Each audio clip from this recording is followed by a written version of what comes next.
কৃষ্ণ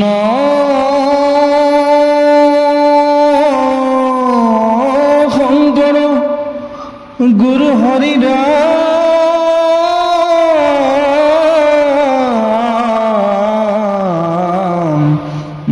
ৰাম ৰাম।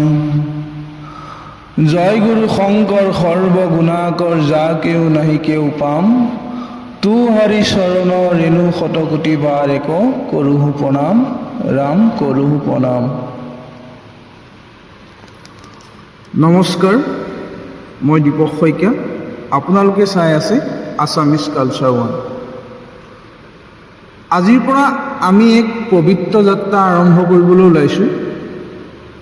সেই অসীম ভক্তিৰ ভঁৰাল শ্ৰীমদ ভাগৱত মহাপুৰাণৰ কথাৰূপ যুগ যুগ ধৰি আমাৰ সমাজক যি আধ্যাত্মিক পোহৰ দি আহিছে, সেই অমৰ বাণীসমূহ আমি ধাৰাবাহিকভাৱে আপোনালোকৰ কাষলৈ আনিছোঁ।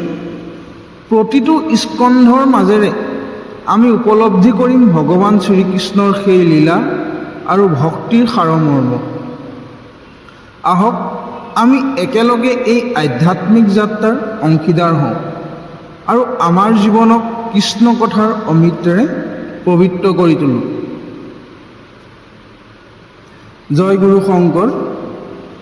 আজি আমি যাত্ৰা আৰম্ভ কৰিছোঁ ভগৱান শ্ৰীকৃষ্ণৰ অমীয় লীলা কথা। শ্ৰীমদ ভাগৱত মহাপুৰাণৰ এই পবিত্ৰ গ্ৰন্থৰ প্ৰতিটো স্কন্ধ আমাক ভক্তিৰ পথ দেখুৱাই। আৰম্ভণিতে আমি স্মৰণ কৰিছোঁ সেই পৰম পুৰুষ শ্ৰীকৃষ্ণক, যাৰ কৃপা অবিহনে কোনো কাৰ্যই সিদ্ধি নহয়। শ্ৰীমদ ভাগৱত কথা প্ৰথম খণ্ড, মংগলাচৰণ আৰু সৌত শৌনক সংবাদ। মহাভাগৱতৰ আৰম্ভণিতে ভকতে কৃষ্ণক নমস্কাৰ কৰি কয়, হে কৃষ্ণ, তুমি কৃপাময়, তুমি মহেশ্বৰ, ব্ৰহ্মা, হৰি আৰু হৰ সকলোৱে যাৰ আজ্ঞা শিৰোধাৰ্য কৰে, সেই ঈশ্বৰ কৃষ্ণক কোটি কোটি প্ৰণাম। তুমি কেৱল সৃষ্টিকৰ্তাই নহয়, তুমি মধু মূৰৰিপু, জগতৰ উদ্ধাৰক। তোমাক স্মৰণ কৰিলে নিচৰ পৰা উচ্চলৈ সকলোৱেই পবিত্ৰ হয়। আমি প্ৰাৰ্থনা কৰিছোঁ এই দ্বাদশ স্কন্ধৰ পৰীক্ষিতৰ মুখ্য কথা আমি যেন তোমাৰ চৰণত ভক্তিৰে অৰ্পণ কৰিব পাৰোঁ। সূত আৰু শৌনকৰ কথোপকথন। নৈমিষা অৰণ্যৰ সেই মহাপুণ্য স্থানত 2800 সহস্ৰ ঋষিয়ে সমবেত হৈছিল। তেওঁলোকৰ মাজত আছিল মহাজ্ঞানী সূত মুনি। শৌনক মুনিকে প্ৰমুখ্য কৰি সকলো ঋষিয়ে সূতক অনুৰোধ কৰিলে, হে সূত, আমি জানিছোঁ কলিকাল আহিছে, মানুহৰ আয়ুস কমিছে। আমি নানাবিধ যাগ যজ্ঞ কৰিও শান্তি পোৱা নাই, বৰঞ্চ আমি আমাৰ অমূল্য জীৱন বৃথাই নষ্ট কৰিছোঁ। শৌনক মুনিয়ে আৰু সুধিলে, হে মহন্ত, আমি শুনিছোঁ যি কৃষ্ণ কথা শ্ৰৱণ কৰিলে মানুহে সংসাৰৰ পৰা মুক্তি পায়, সেই কৃষ্ণ চৰিত্ৰ আমাক শুনাওক। আমি জানিব বিচাৰোঁ, যি পৰীক্ষিত ৰজাই আকাশ মাৰ্গেৰে পৃথিৱী জয় কৰিছিল, সেই ৰজাই কেনেকৈ অল্পকালতে নিজৰ জীৱন ত্যাগ কৰি কৃষ্ণৰ চৰণত বিলীন হ'ল, আৰু কেনেকৈ তেওঁ শুকদেৱৰ দৰে গুৰুৰ পৰা মাত্ৰ 7 দিনতে এই মহাভাগৱত শুনি বৈকুণ্ঠ প্ৰাপ্তি কৰিলে। সূত মুনি ঋষিসকলৰ প্ৰশ্ন শুনি অতি নম্ৰতাৰে উত্তৰ দিলে, হে মুনিসকল, তোমালোকৰ প্ৰশ্নই মোক পবিত্ৰ কৰিলে। ভক্তিৰ কথা ক'বলৈ গ'লে আমাৰ বাক্যও পবিত্ৰ হয়। মই মোৰ বুদ্ধি পৰিধি অনুযায়ী আপোনালোকক সেই কৃষ্ণলীলা বৰ্ণনা কৰিম। যিদৰে চৰায়ে নিজৰ ডেউকাৰ বলত উৰে, তেনেকৈ মোৰ সীমিত জ্ঞানেৰে মই ভগৱানৰ মহিমা বৰ্ণনা কৰিম। গ্ৰাম্য কথাৰ মাজেৰে জীৱন নষ্ট নকৰি আহক আমি কৃষ্ণৰ চৰিত্ৰৰ অমৃত পান কৰোঁ। ব্যাস নাৰদ সংবাদ। বদৰিকাশ্ৰমত বহি ব্যাসদেৱ গভীৰ চিন্তাত মগ্ন আছিল। তেওঁৰ মনত কিয় জানো এক অপৰিসীম অস্থিৰতা আৰু অশান্তি বিৰাজ কৰিছিল। তাৰ কাৰণ তেওঁ নিজেই বিচাৰি পোৱা নাছিল। ব্যাসদেৱ এনেদৰে অধোমুখে বিষণ্ণ মনে বহি থকা অৱস্থাত হঠাতে দেৱৰ্ষি নাৰদৰ তাত আগমন ঘটিল। নাৰদৰ হাতত বীণা, মুখত হৰিনাম আৰু হৃদয়ত কৃষ্ণৰ প্ৰতি অটল ভক্তি। কৃষ্ণ প্ৰেমত তেওঁৰ শৰীৰ ৰোমাঞ্চিত আৰু চকুৰ পৰা আনন্দশ্ৰু নিগৰি আছিল।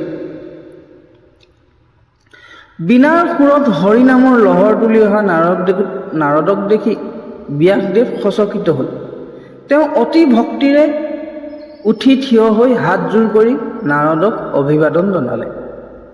ব্যাসদেৱে পৰম আদৰেৰে নাৰদক আসনত বহুৱাই পাদ্য অৰ্ঘ্য দি পূজা কৰিলে আৰু তেওঁ কুশল মংগল সুধিলে। নাৰদে হাঁহি হাঁহি সুধিলে, হে ঋষি, কি কাৰণত তোমাৰ মনত ইমান অশান্তি? তোমাৰ দৰে মহান ব্যক্তিৰ মনত এনে মোহ কেনেকৈ হ'ল? নাৰদে মনত পেলাই দিলে যে ব্যাসদেৱে 4 বেদ বিভাজন কৰিছে, অষ্টাদশ পুৰাণ ৰচনা কৰিছে আৰু সমগ্ৰ জগততে তেওঁ যশস্যা বিয়পি পৰিছে। মূল সমস্যাটো হ'ল তুমি ব্ৰহ্মৰ সাক্ষাৎ পোৱা আৰু জ্ঞানী হৈও কিয় অসন্তুষ্ট? ইয়াৰ প্ৰকৃত কাৰণ মোক কোৱা। নাৰদৰ এই প্ৰশ্নৰ উত্তৰত ব্যাসদেৱে ক'লে, মই সকলো শাস্ত্ৰত পাৰ্গত, প্ৰতিটো কাম কৃষ্ণৰ চৰণত অৰ্পণ কৰোঁ, তথাপিও মোৰ মনত এক শূন্যতা আৰু অসন্তোষ ৰৈ গৈছে। মই মোৰ দুখ বিচাৰি পোৱা নাই। হে অৱতাৰী পুৰুষ নাৰদ, তুমি সৰ্বজ্ঞ, মোৰ এই অশান্তিৰ কাৰণ কি? মোক কৃপা কৰি বুজাই দিয়া। নাৰদে ক'লে, ব্যাস, তোমাৰ অশান্তিৰ মূল কাৰণ হ'ল তুমি জগতৰ লোকক ভ্ৰান্ত পথত লৈ গৈছা, নিৰন্তৰে পশু পক্ষীক হত্যা কৰিবলৈ বাধা কৰাইছা, যিটো সৰ্বাতকৈ ডাঙৰ পাপ। তুমি বেদৰ প্ৰকৃত তত্ত্ব নুবুজি লোকক হিংসাক ধৰ্ম বুলি শিকাইছা।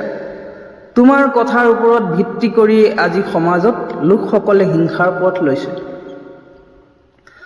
মানুহ স্বভাৱজাতভাৱে বিষয় বাসনত লিপ্ত। তুমি তেওঁলোকক কোৱা যে দেৱতাৰ আগত পশু বলি দিলে স্বৰ্গ পাব।